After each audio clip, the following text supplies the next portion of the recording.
नमस्कार दोस्तों, जैसा कि आप स्क्रीन पे देख रहे हैं कि संविधान निर्माण ये बहुत इम्पॉर्टेंट टॉपिक है। आपको हर एग्ज़ाम में देखने को मिल सकते हैं, चाहे वो पीसीएस के एग्ज़ाम हो, पुलिस के एग्ज़ाम हो, टीचर के एग्ज़ाम हो, अन्य भी एसएससी का एग्ज़ाम हो, बैंक के भी एग्ज़ाम में कहीं कहीं एक आध क्वेश्चन हमारे क्वेश्चन से पूछ दिए जाते हैं। तो बहुत ही इम्पॉर्टेंट टॉपिक है और अब संविधान के बारे में अमूमन जानना भी चाहिए कि हमारे देश का संविधान कैसे बना था। तो इसके बारे में आज हम लोग पढ़ते हैं। ये बहुत मोस्ट इम्पॉर्टेंट टॉपिक है, खासकर सिविल के लिए तो बहुत इम्पॉर्टेंट है। आपको हर पेपर में इस तरह के क्वेश्चन आपको देखने को पॉलिटी से अच्छे अच्छे क्वेश्चन मिल जाते हैं। उसमें से एक चैप्टर ये भी इम्पॉर्टेंट है कि संविधान का निर्माण कैसे हुआ था, संविधान की मांग कब की गई थी, संविधान बना कैसे था, उसमें कितनी समितियां रहीं, कितने दिन लगे बनाने में, कितने लोगों की सहभागिता रही, कितने समय में बना। तो ये ढेर सारे सवाल आपको इस तरह से संविधान के निर्माण से आपके एग्ज़ाम में पूछे जाते हैं। तो इसी में हम इसको जानेंगे और पढ़ेंगे कि संविधान निर्माण की बात मांग कब हुई थी और कब से ये शुरू हुआ था। तो संविधान सभा की जो मांग है, तो सबसे पहले संविधान सभा का गठन का विचार जो 1934 में पहली बार वामपंथी आंदोलन के एक प्रमुख नेता थे एम.एन. राय, जैसा कि आपने स्क्रीन पे भी आप देख रहे हैं कि आपको संविधान सभा के गठन का वर्ष 1934 में पहली बार एम.एन. राय ने रखा था और एक वामपंथी आंदोलन के प्रमुख नेता थे। अगली बात है कि 1935 में भारतीय राष्ट्रीय कांग्रेस ने भी भारत में संविधान निर्माण के लिए एक आधिकारिक रूप से संविधान सभा के गठन की मांग की थी ब्रिटिश सरकार से।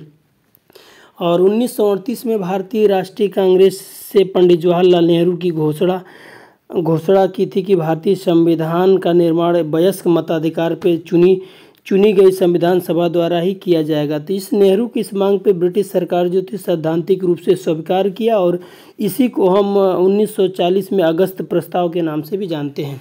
और 1942 में ब्रिटिश सरकार ने कैबिनेट मिनिस्टर स्तर के ब्रिटिश मंत्रिमंडल के एक सदस्य को संविधान निर्माण की प्रस्ताव को लेकर भारत में आए थे उन्होंने 1942 में।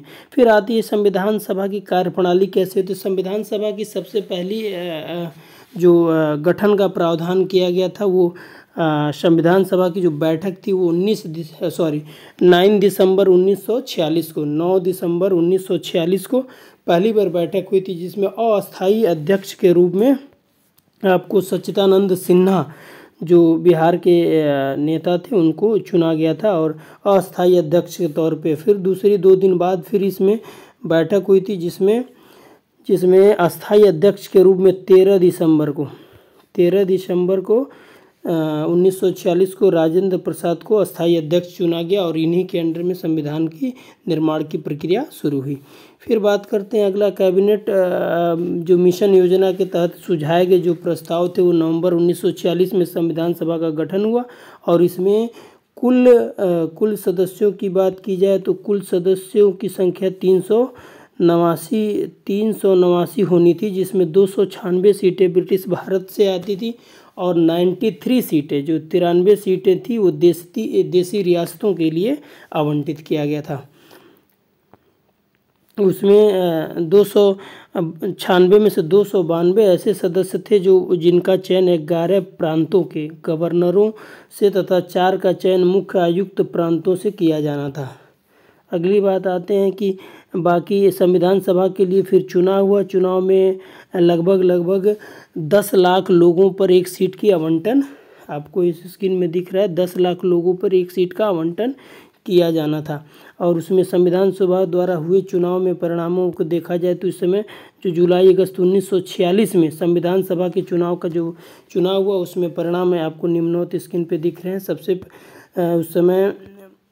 उस समय कांग्रेस को कितनी सीटें मिली, तो कांग्रेस को 208 सीटें मिली थी, 208 सीटें मिली। मुस्लिम लीग को 73 सीटें मिली। छोटे मोटे अन्य जो दल थे, जो 7 या 8 दल थे, उसको सभी को 1-1 सीटें मिली। उसमें से कुछ निम्नोक्त है, जैसे कुल 10 पार्टियों ने इसमें उनको सीटें प्राप्त हुई थी, जिसमें आप देख सकते हैं इंडिपेंडेंस स्वतंत्र जो एक पार्टी थी उसको 1 सीटें मिली और छोटे छोटे जो दल थे उन्हें भी 1-1, कुल 10 पार्टियां थी। और समुदाय के आधार पर देखा जाए तो उस समय सामुदायिक आधार पे भी सीटें आवंटित की गई थी। तो समुदाय के आधार पे देखेंगे तो 296 में 296 में आप 296 में आपको यहाँ पे समुदाय के आधार पे देखेंगे तो आपको यहाँ मिल रहा है, हिंदू को 163 सीटें मिली थी, मुस्लिम को 80 सीटें मिली थी, अनुसूचित जाति को 231 सीटें मिली थी, जो भारतीय ईसाई थे उनको भी 6 सीटें मिली थी, पिछड़ी जाति के जो थे उन्हें भी 6 सीटें मिली थी, सिख जो थे उन्हें 4 सीटें मिली थी, एंग्लो इंडियन जो थे उन्हें 3 सीटें मिली थी। इस तरह से कुल 296 सीटों पर हुए थे। तो इस तरह से ब्रिटिश के प्रति आवंटित समुदाय के जो भी सीटों का निर्धारण किया गया था उसमें मुख्यतः 3 समुदाय ही पार्टिसिपेट हुए थे, जैसे कहा जैसे मुस्लिम और सिख और सामान्य। तो सामान्य में मुस्लिम और सिखों को छोड़कर ये बने थे। अगली बार आते हैं संविधान की जो सभा की समितियां थी वो किस तरह थी, कौन कौन सी समितियां थी, तो आपको यहाँ स्क्रीन पे दिख रहा होगा।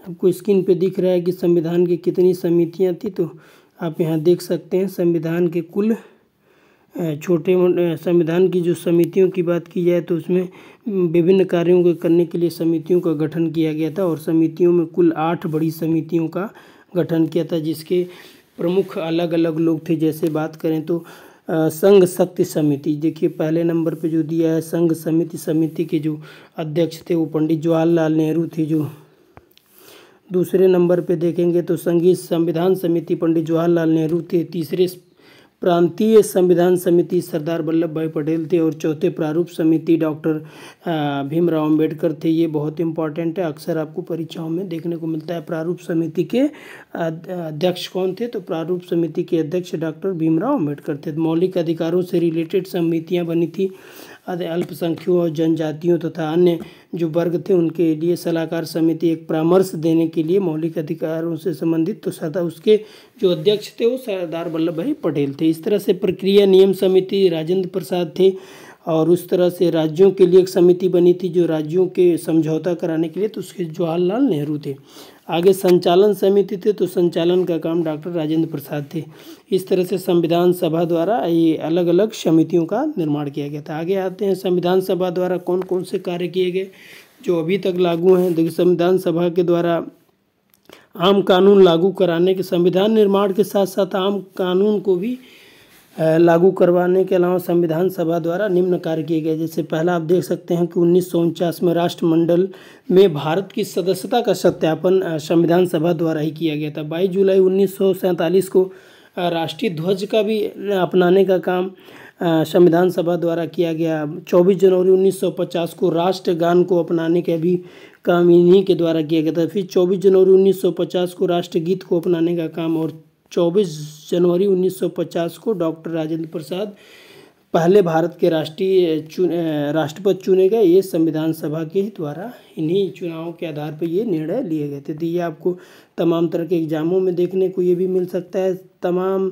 एग्ज़ाम में आपको समितियों के बारे में भी आपको देखने को मिल सकता है। और टोटल नंबर ऑफ सीट की बात करें तो ये अक्सर एग्ज़ाम में पूछता है कि संविधान जो निर्माण होना था उसमें कितने सदस्यों के रूप में लोग आए थे, और आपको दूसरी संविधान सभा की जो बैठक होती है उसके बारे में भी आपको देखने को यहाँ मिल जाता है कि एग्ज़ाम में अक्सर ये सवाल पूछता रहता है कि संविधान सभा की बैठक की पहली अध्यक्षता किसने की थी। तो अस्थायी के रूप में डॉक्टर सच्चिदानंद सिन्हा थे, और जो अस्थायी अध्यक्ष 13 दिसंबर 1946 को थे तो डॉक्टर राजेंद्र प्रसाद थे। तो ये इस तरह से कुछ संविधान से रिलेटेड कुछ इम्पॉर्टेंट चीज़ें हैं जो एग्ज़ाम में आती हैं। और संविधान को बनाने में कुल 2 वर्ष 11 माह 18 दिन लगे थे। तो ये संविधान सभा के बारे में चीज़ें दी गई हैं। और लास्ट जो बैठक है जो संविधान पर हस्ताक्षर किए गए थे वो 24 जनवरी 1950 को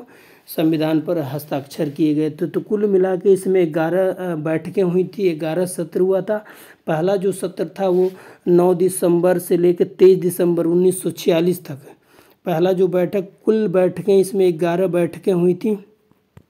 11 बैठक हुआ था, जिसमें पहला जो बैठक था वो 9 दिसंबर से 23 दिसंबर 1946 तक रहा। दूसरा जो सत्र था, दूसरी जो बैठक थी वो 20 जनवरी से लेकर 25 जनवरी 1947 तक था। तीसरा 28 अप्रैल से 2 मई 1947 तक था।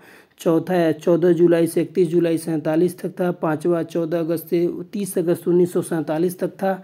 तो इस तरह से कुल मिला के 11वीं बैठक में ये संविधान पूरी तरह से निर्माण हो गया। और 11वां जो सत्र था वो 14 से लेकर 26 नवंबर 1946 तक ये रहा था। 1946 तक बैठक हुई थी। और 26 नवंबर